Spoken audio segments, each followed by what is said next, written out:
Magandang araw sa inyong lahat. Ako si Binibining Floridel M. Maco. Kasama si Binibining Marie-France Kitara ay aming ipepresenta ang aming nagawang lesson plan.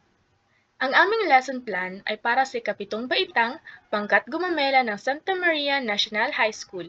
Ito ay sa ikatlong markahan. Uumpisahan sa isang panalangin ng demo o pagtuturo upang magabayan ang mga mag-aaral at guro sa kabuuan ng klase.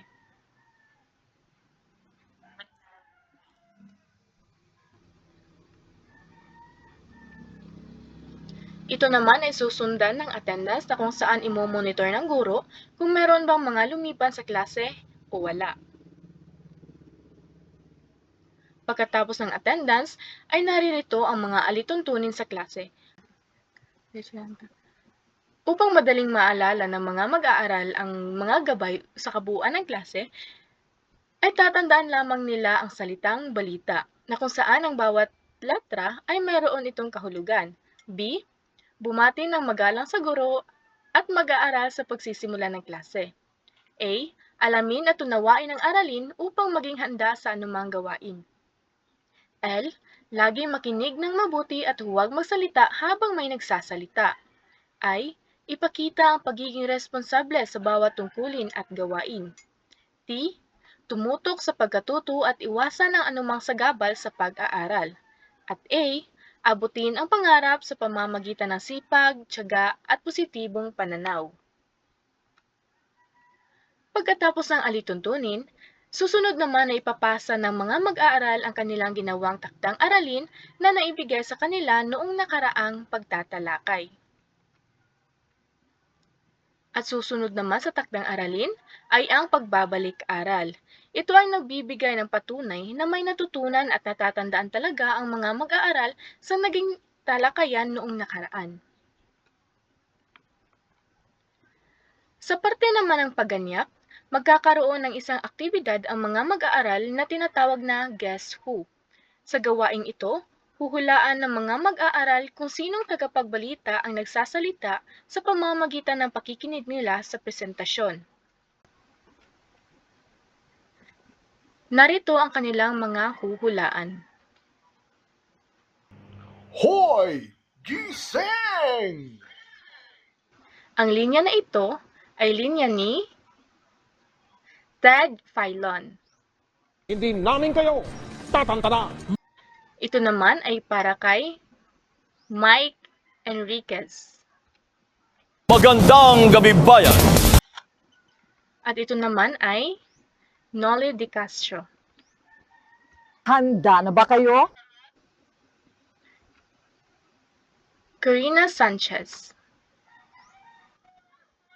Mas malaking misyon, mas malawak na paglilingkod sa bayan. At ang panghuli ay kay Mel Chanco. Ang buhay ay weather lang. Ito naman ay kay Kuya Kim Atienza.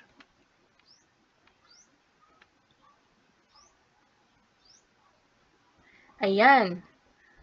Upang mas maintindihan ng mga mag-aaral, mayroong mga gabay na tanong na kanilang sasagutan upang malaman nila kung para saan talaga at kung bakit ginawa ang pagganyak na ito. Sa aming lesson plan, narito ang mga pamantayang pangnilalaman, pamantayan sa pagganap, at pamantayan sa pagkatuto. Para sa pamantayan sa pagganap, na isasagawa ng mag-aaral ang komprehensibong pagbabalita tungkol sa kanilang lugar. At ang kasanayan sa pagkatuto na imumungkahi ang karagdagang impormasyon tungkol sa mga hakbang sa pagsulat ng balita sa balitang napanood sa telebisyon. Mula sa aming learning competency o mga kasanayan sa pagkatuto, ay narito ang mga layunin. Pagkatapos ng 50 minutong talakayan, ang mga mag-aaral ng baitang 7, Pangkat Gumamela ay inaasahang natutukoy ang mga hakbang sa pagsulat ng balita matapos mapanood ang isang ulat mula sa telebisyon o online media. Napahahalagahan ang maayos at makatotohanang pagbabalita sa pamamagitan ng aktibong pakikilahok sa talakayan at pagbibigay ng makabuluhang mungkahi at nakasusulat ng isang balitang napanood ayon sa tamang istruktura nito, Gamit ang wastong hakbang sa pagsulat ng balita at pagsunod sa 5 Ws at 1 H at naipepresenta ito sa pamamagitan ng pagbabalita. Para sa paksang aralin, ang aming paksa ay ang Aralin 2, Balita. Para naman sa konsepto, kahulugan ng balita, uri ng balita at pagsulat ng balita.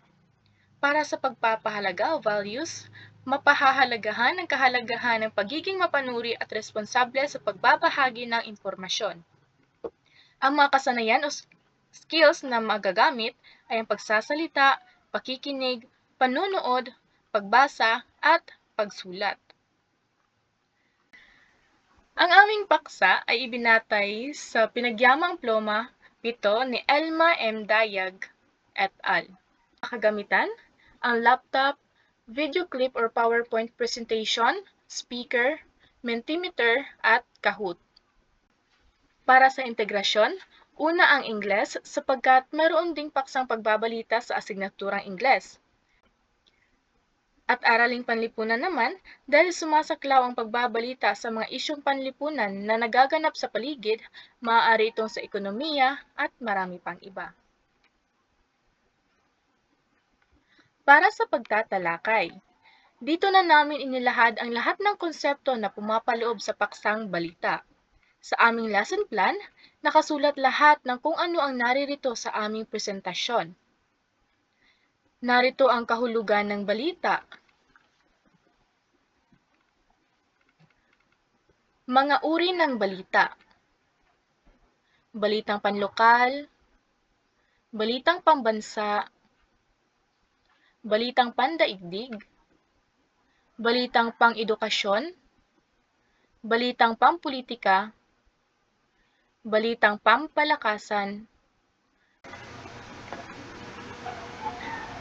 at balitang pangkabuhayan. Naririto rin ang mga hakbang sa pagsulat ng balita. Mahalaga na malaman at maging bihasa ang mga mag-aaral sa lahat ng ito dahil nakatutulong ito upang maging epektibo ang kanilang pagsulat ng balita. Pagkatapos naman ng talakayan, may aktibidad na naman upang matasa kung talaga bang may natutunan ang mga mag-aaral. Sa gawaing ito, sila ay susuri ng balita na siya namang ipepresenta at ipapanood sa kanila. Narito ang panuto. Ito naman ang halimbawang balita na kanilang papanoorin. Pagkatapos mapanood ng balita, kinakailangan nilang masagutan ang gabay na tanong upang maging malinaw na matukoy at maunawaan ang layunin ng pag-aaral. Pagkatapos ng lahat, dito na papasok ang paglalahat na maaaring magbuod ng natutunan ng mga mag-aaral. Upang maging kolaboratibo, ang mungkahing estratehiya ay sa pamamaraan ng think, pair, and share. Gagamitin ang Menti, ito ay isang online tool kung saan ginagamit para sa interactive na presentasyon kung saan ang mga mag-aaral ay maaaring sumagot sa mga tanong gamit ang kanilang cellphone o device. Pinili namin ito bilang paraan ng kanilang pagsagot dahil nakakaengganyo ito, mabilis, at naipapakita agad ang sagot sa lahat sa interaktibong paraan. Narito ang code na kung saan gagamitin ng mga estudyante upang makapasok sa laro. Nagsaliksik rin kami ng mga halimbawa kung paano gamitin ang Mentimeter. Ang mga mag-aaral ay bibigyan lamang ng 2 minuto sa pagsagot. At upang mapatunayan o masubukan ang Mentimeter, ginawa namin ang video na ito upang malaman talaga na ito ay madaling gawin at nakakaengganyo. Pagkatapos ay naririto rin ang mga gabay na tanong sa kahuli-hulihan ng kanilang ginawang aktibidad.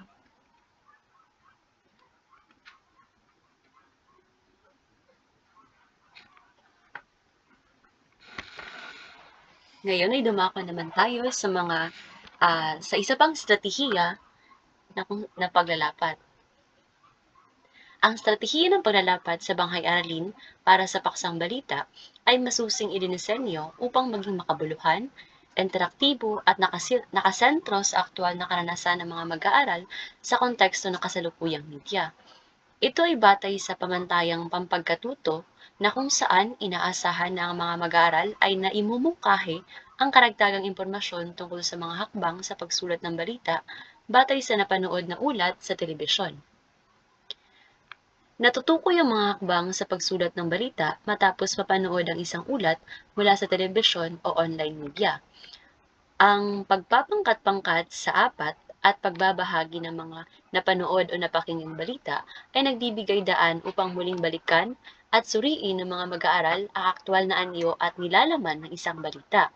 Sa pamamagitan ng brainstorming o bagyuhang utak, nagkakaroon sila ng mas malalim na pag-unawa sa istruktura ng balita gaya ng paglalapat ng 5 Ws at 1 H na siyang pundasyon ng balitang pamproporsyonal kung saan ito ay tumutugon rin sa kauna-unahang layunin ng aralin. At para naman sa pangalawang layunin, na kung saan ay napapahalagahan nila ang maayos at makatotohanang pagbabalita sa pamamagitan ng aktibong pakikilahok sa talakayan at pagbibigay ng makabuluhang mungkahi.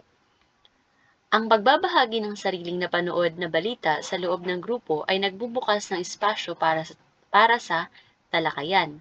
Sa prosesong ito, natututo ang mga mag-aaral hindi lamang sa nilalaman kundi sa estilo at pananagutan ng isang mamamahayag. Naaanyayahan silang magmungkahi ng mga dapat pasanang isama sa balita o kung paano ito naging epektibo. Kaya't sa aktibong partisipasyon ng bawat isa, nahuhubog ang pagpapahalaga sa tamang pagbabalita alinsunod sa ikalawang layunin.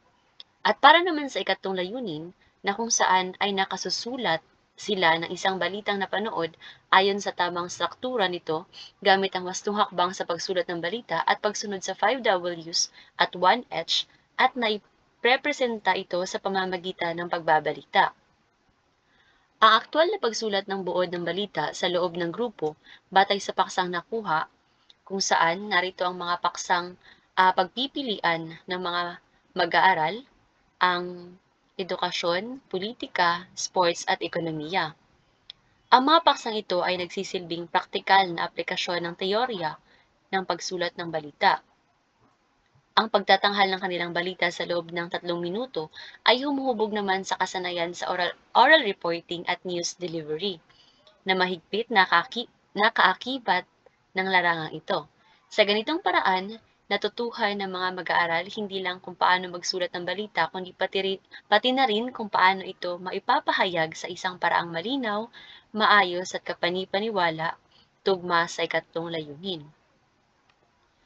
Sa estratehiyang ito, ang mga mag-aaral ay ipapangkat sa apat at bawat grupo ay pipili ng bandila na kumakatawan naman sa isang napapanahong paksa. Gaya nga na sinabi ko kanina, ang edukasyon, politika, sports, at ekonomiya. Ang mga bandilang ito ay nagsisilbing simbolikong paraan upang mapukaw ang atensyon at interes ng mga mag-aaral at sabay na naghahatid ng organisasyon sa uri ng balitang tatalakayin. Ang bawat grupo dito ay magbabahagian ng isang aktwal na balita na napanood o napakinggan kamakailan. Sa pamamagitan nito, inaasahan silang magsanay sa real-life application na kanilang natutunan. Ang buod ng balita ay gagawin gamit ang 5 Ws at 1 H na siyang magsisilbing balangkas sa kanilang ulat. Pagkatapos ng 3 minutong bagyuhang utak, ilalatag ang kanilang konsepto sa isang 3 minutong presentasyon ng pagbabalita. Ang gawaing ito ay hindi lamang nakatuon sa pagkatuto ng teorya, kundi nagbibigay rin ng oportunidad sa collaborative learning, critical thinking, at creative expression.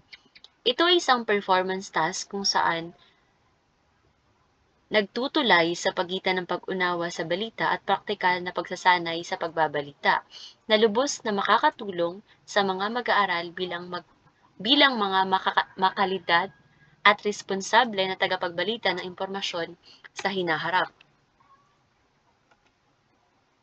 Ang gawain naman nito ay may pamantayan. na kung saan ang pamantayan ng gawain ay masusing inihanda namin upang masukat ng patas at komprehensibo ang pagganap ng bawat pangkat sa ibinigay na aktibidad sa pagbabalita. Ang apat na aspekto ng pamantayan ay tumutukoy sa mahalagang sangkap na epektibong pagbabalita na hindi lamang sumasalamin sa academic performance, kundi maging sa soft skills tulad ng pakikipagtulungan at pagiging malikhain. Para sa unang aspekto, ang nilalaman ng buod. Ang aspektong ito ay sumusukat sa lawak at lalim ng pagkaunawa ng grupo sa balitang kanilang napili. Tinitingnan dito kung kumpleto ang impormasyon batay sa 5 Ws at 1 H, kung naipapakita ang konteksto, detalye at kahalagahan ng balita, at kung walang pagkukulang o maling impormasyon. Mahalaga naman ang aspektong ito dahil ito ang pinakapuso ng isang balita. Kung hindi tama o kulang ang nilalaman, maaaring mawala ang saysay ng buong ulat. Para naman sa ikalawang aspekto, ang organisasyon ng presentasyon. Ang maayos naman na organisasyon ay tumutulong upang mas madaling maunawaan ng tagapakinig ang mensahe ng balita at maiwasan ang kalituhan. Para naman sa ikatlong aspekto, ang paghahati ng impormasyon, na kung saan ang isang mahusay na mamamahayag ay hindi lang marunong magsulat, kundi dapat ay mahusay ring magpahayag. Ang epektibong paghahati ng impormasyon ay isusi sa pagbibigay ng kredibilidad at tiwala. Para naman sa panghuling aspekto, ang kreatibidad at kooperasyon. Sa panahon ngayon, mahalaga ang kreatibidad upang maging kapansin-pansin ang balita at ang kooperasyon upang mapatibay ang kolaboratibong pagkatuto at ang isang balitang may dating ay bunga ng sabayang talino at sigasig ng grupo. Sa kabuuan, ang apat na pamantayang ito ay nakatutok hindi lang sa produkto, kundi pati na rin sa proseso. Sa ganitong paraan, mas naipapakita ang kabuoang pagkatuto ng mga mag-aaral mula sa kritikal na pag-iisip, malikhaing pagsasagawa, at epektibong komunikasyon. Narito naman ang itinakda naming oras para sa kanilang gawain. Para naman sa gabay na tanong, ang gabay na tanong para sa paglalapat na gawain ay mahalagang bahagi ng refleksyon at metacognition, na kung saan ito ay tumutulong sa mga mag-aaral na mas mapag-isipang mabuti ang kanilang karanasan sa paggawa ng balita. Ang mga tanong ay dinisenyo upang masukat hindi lamang ang kaalaman, kundi pati ang proseso, damdamin at personal na pag-unlad ng mga mag-aaral. Para sa unang tanong, na ano ang pinakamahalagang mensahe na nais mong iparating sa iyong audience? Ang tanong na ito ay tumutukoy sa layunin ng balita, kung ano ba ang gustong ipaabot o ipabatid ng tagapagbalita sa kanyang tagapakinig. Para naman sa ikalawang tanong, ang tanong naman na ito ay tinutulungan nitong suriin kung paano nila isinagawa ang seleksyon ng mahalagang impormasyon o isang batayang kasanayan sa pamamahayag. Ang ikatlong tanong naman, dito binibigyang diin ang kahalagahan ng delivery na hindi lang salita kundi damdamin at intensyon ang naipapahayag. Para naman sa pang-apat na tanong, dito ay nagpapalalim ito ng kamalayan sa real-life challenges sa proseso ng pagbabalita. At para naman sa panglima, hinahasa naman dito ang critical thinking at pagpapabuti sa sariling gawa na mahalaga sa proseso ng pagkatuto. At para sa panghuling tanong, dito naman ay sumasalamin sa learning games na layunin ng buong aktibidad at tumutulong sa guro na masukat ang epekto ng gawain. Sa pamamagitan ng mga tanong na ito, mas naihahanda ang mga mag-aaral na hindi lamang maging mahusay na tagapagbalita, kundi maging mapanuri, mapanlikha at bukas sa patuloy na pagkatuto. Para naman sa individual na pagsusulit, ay ang pagsusulit na ito ay naglalayong masukat ang pag-unawa ng mga mag-aaral sa iba't ibang uri ng balita, tulad ng balitang lokal, pampalakasan, pang-edukasyon, pampolitika, pambansa, pantahanan at pangkabuhayan. Sa gawain na ito ay gagamitin ang Kahoot app bilang interaktibong plataporma upang maging mas engaging, mabilis at makabago ang pagtataya. Para sa pamamaraan ng gawain, una ay ang paghahanda, kung saan maghahanda ang bawat mag-aaral ng sarili nilang cellphone o gadget na may internet access. Pangalawa ay ang pagpasok sa laro, kung saan gamit ang browser, pupunta sila sa kahoot.com at ilalagay ang game pin na ibibigay ng guro. Para naman sa pagsagot sa pagsusulit, ay babasahin at susuriin ng mga mag-aaral ang bawat pahayag sa screen at pipiliin nila ang tamang sagot kung anong uri ng balita ang inilalarawan at bawat tanong ay may 30 segundo lamang upang makasagot, kaya hinihikayat ang mabilis na pag-iisip at tamang pag-aanalisa. Pagkatapos ng bawat tanong naman ay lalabas agad ang tamang sagot at ang kasalukuyang puntos ng bawat kalahok. At pagkatapos ng laro ay mahalagang tatalakayin ng guro ang bawat tanong at sagot upang palalimin ang pag-unawa sa bawat uri ng balita. Bakit kaya Kahoot ang napili naming gamitin? Kahoot ang napili naming gamiting tool para sa gawain na ito dahil ito ay isang game-based learning platform na nagbibigay ng mas masaya, nakakaengganyo at interaktibong karanasan sa mga mag-aaral, lalo na sa pagtataya. At ang tool rin na ito ay agad na nakikita ng guro at mag-aaral ang tamang sagot kasunod ng kanilang puntos. Ito ay tumutulong sa agadang pagwawasto at paglilinaw ng konsepto.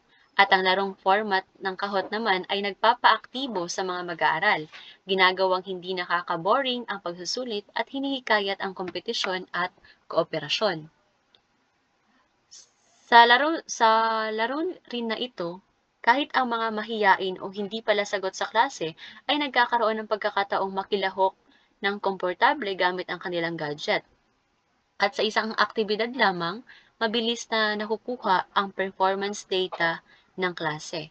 At nakapaloob ang paggamit ng Kahoot sa paggamit ng teknolohiya sa pagkatuto na mahalaga sa makabagong pedagogy. Narito naman ang code na ginamit namin upang makapasok sa laro ang mga mag-aaral. Upang mas maging interactive, nagsaliksik kami ng GIF sa Google at inilagak namin ito sa PPT upang mas maging kaakit-akit tingnan ang presentation. Inilagak din namin ang video recording na ginawa kung saan dito makikita ang mga tanong at ang 4 na pagpipilian ng mga mag-aaral, kung saan makikita rin dito ang bilang ng mga sumagot sa tanong at ang timer ng bawat pahayag. At ang bawat pahayag na ito ay mayroon lamang 30 segundo upang sagutan ng mga mag-aaral.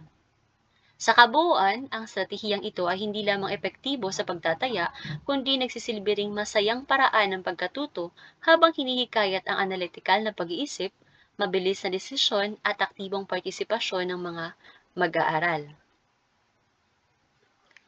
Para naman sa takdang aralin, gamit ang digital tools gaya ng Canva, Microsoft Word o iba pang mga graphic design applications, lumikha ng isang digital mini booklet na naglalaman ng komprehensibong impormasyon ukol sa proseso at teknik ng pagsulat ng balita. Maaaring isama dito ang mga elemento ng balita, mga uri ng balita, balangkas o struktura ng balita, mga hakbang sa pagsulat ng balita at mga halimbawa ng balita. Ang gawain ito ay idinisenyo hindi lamang upang palalimin ang kaalaman ng mga mag-aaral tungkol sa pagsulat ng balita, kundi upang linangin ang kanilang kasanayan sa paggamit ng teknolohiya bilang kasangkapan sa pagkatuto at malikhaing pagpapahayag. Sa makabagong panahon, hindi sapat ang kaalaman sa nilalaman, kundi kailangan din ng kasanayan sa pagdidisenyo ng impormasyon sa paraang biswal, malinaw at kaaya-ayang basahin. Narito naman ang pamantayan para sa takdang aralin na ito, kung saan mayroong nilalaman, na ang nilalaman, ito ang puso ng proyekto. Dito nasusukat kung gaano kalalim ang pag-unawa ng mga mag-aaral sa paksa ng pagsulat ng balita. Layunin nitong mabatid kung ang mga mag-aaral ay nakapag-research at naipaliwanag ang konsepto ng wasto at komprehensibo, at mas sigurong may saysay at kabuluhan ang bawat pahina ng booklet at hindi basta pinunulang ng teksto. Pangalawa ay ang organisasyon. Ang maayos na pagkakaayos ng impormasyon ay nakatutulong upang mas madaling maunawaan ng mambabasa ang mensahe ng proyekto. Layunin nitong turuan ng mga mag-aaral na magplano at mag-istruktura ng kanilang nilalaman sa lohikal na paraan at mahasa sila sa paggamit ng headings, subheadings at malinaw na pagkabuo ng daloy ng ideya. Pangatlo, pagkamalikhain at disenyo. Sa digital age, hindi sapat na tama lang ang impormasyon, kundi dapat din itong maipakita sa paraang kaakit-akit, makatawag pansin at profesional ang dating.